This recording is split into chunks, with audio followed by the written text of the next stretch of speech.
Bienvenidos a una edición más de Al Cierre, la convulsa realidad que vive la nación de Venezuela día a día ocupa más la atención de toda Latinoamérica y por qué no del mundo. Recientemente el más candente de esos acontecimientos fue la detención arbitraria, si se quiere, de manera atropellada del alcalde de Caracas, Antonio Ledesma, político de vieja data, y todavía para agravar la situación, ayer en el estado Táchira se produjo la muerte de un joven de solo 14 años, cuya responsabilidad se le está atribuyendo a un policía que aparentemente ya fue detenido. Para conversar sobre este tema, sobre esta convulsa realidad que afecta a Venezuela, nos acompaña Soraya León, analista, abogada y litigante, especialista del Sistema Interamericano de Protección a los Derechos Humanos, a quien le damos la bienvenida. Muchísimas gracias por la invitación al programa. Y vía telefónica nos acompaña, nos va a acompañar dentro de un momento el experto a Alejandro Barahona, a quien tendremos dentro de un momento.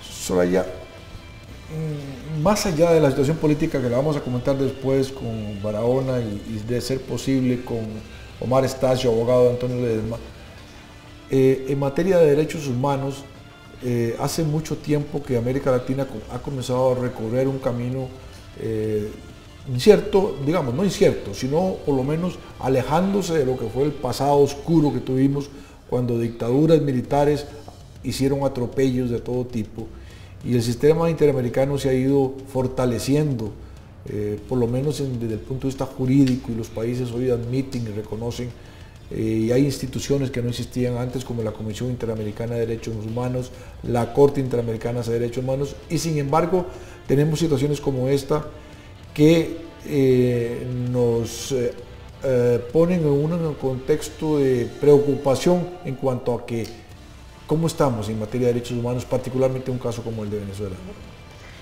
Efectivamente, la región latinoamericana ha venido superando una serie de situaciones violatorias de derechos humanos que teníamos durante las dictaduras en diferentes países de la región, y ha venido un proceso que llamamos de transición hacia la democracia, que todavía no está totalmente fortalecido. Y el sistema interamericano, tanto la Comisión Interamericana como la Corte Interamericana, han jugado un rol fundamental. Primero, por mecanismos que tienen ambos para la protección de personas ante violaciones de derechos humanos, tanto para prevención como en casos de sanción una vez que estas violaciones se han concretado. En el caso particular de Venezuela hay una gran preocupación porque en septiembre del 2012 Venezuela denunció la Convención Americana sobre Derechos Humanos. ¿Denunció quiere decir que se retiró? Denunció significa que no se retira del tratado. Ese es un tratado de derechos humanos, el principal a nivel latinoamericano, después de la Declaración Americana sobre Derechos Humanos, que junto con la Convención forman un núcleo duro de protección de derechos humanos. Entonces, al retirarse Venezuela de este instrumento, de la Convención Americana sobre Derechos Humanos, esa denuncia surte efectos después de un año. Quiere decir que a partir de septiembre de 2013 ya Venezuela no es parte de la Convención Americana y por lo tanto ningún caso de violación de derechos humanos contra Venezuela puede ser llevado a la Corte Interamericana de Derechos Humanos.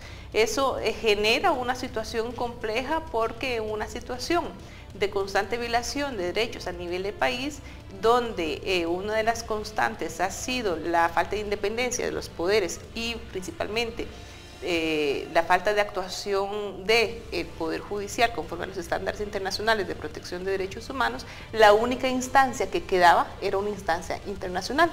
Eso se vedó con la denuncia de la Convención Americana de Derechos Humanos. Muy bien, tenemos ya a Alejandro Barahona, analista político internacional, a quien le damos la bienvenida.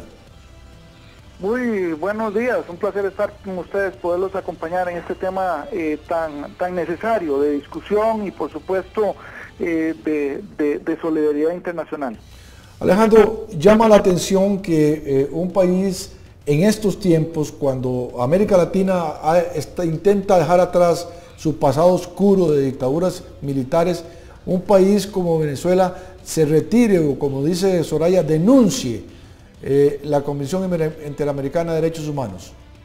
Mire, efectivamente, pero yo quisiera abonar un elemento que nos permitiría un marco de acción distinta sobre lo que está ocurriendo en Venezuela, y es la Carta Democrática Interamericana, en el cual, por supuesto, tenemos una serie de articulados que están siendo en este momento, vamos a plantearlo así, están en entredicho en la situación venezolana. Estoy hablando de los artículos del 1 al 6 de la Carta, y por supuesto esta Carta permite que la OEA pudiera tener un papel protagónico como organismo hemisférico, en el cual inclusive si el mismo Venezuela se opone a la participación de la OEA, en términos de la Carta podría la OEA tomar una participación mucho más proactiva en términos no solo de defensa de derechos humanos, sino de democracia. En el momento en que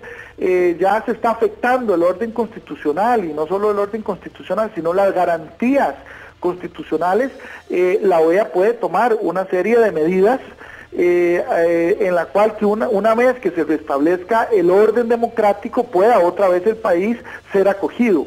Ahora bien, aquí pareciera también de parte no solo de los gobiernos, sino de la misma OEA, que hay un temor a generar, digamos, una fractura en términos de los dos bloques que hoy por hoy caracterizan a América Latina y que pudieran debilitar la misma integración de la OEA.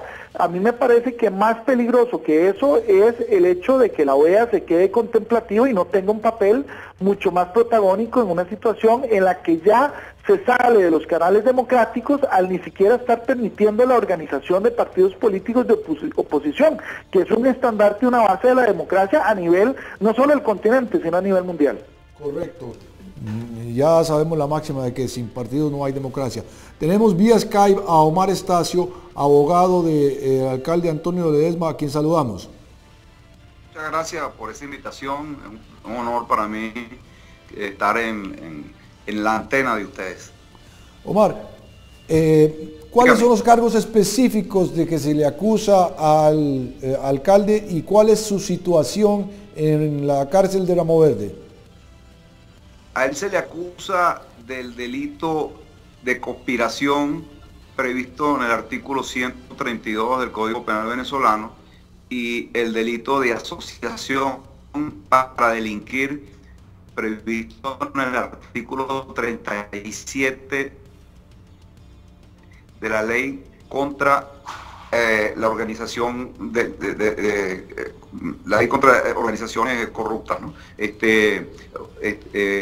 El artículo del Código Penal establece un supuesto que no aplica en el caso de Ledesma, en el sentido de que se le imputa que él tenía una actitud, vamos a llamarla, desestabilizadora, presuntamente con el ánimo de derrocar al presidente Maduro. Lo que ocurre es que el artículo 132 del Código Penal solamente se aplica para el caso que alguien pretenda cambiar la forma republicana de la nación. Es decir, que pretenda implantar en Venezuela una monarquía, un ducado, un estado dictatorial. Eso jamás se le puede atribuir a Ledesma. Entonces esa es una acusación realmente frágil, deleznable.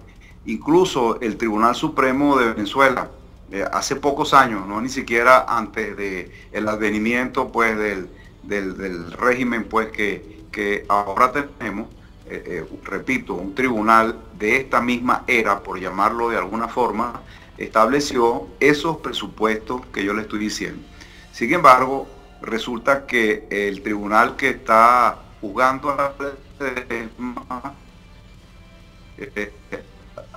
ha establecido unos parámetros diferentes a los que estableció el Tribunal Supremo, como dije, y en específico en la sentencia del 10 de noviembre de 2009, caso Casualidades de la Vida, Antonio Ledesma contra Hugo Chávez.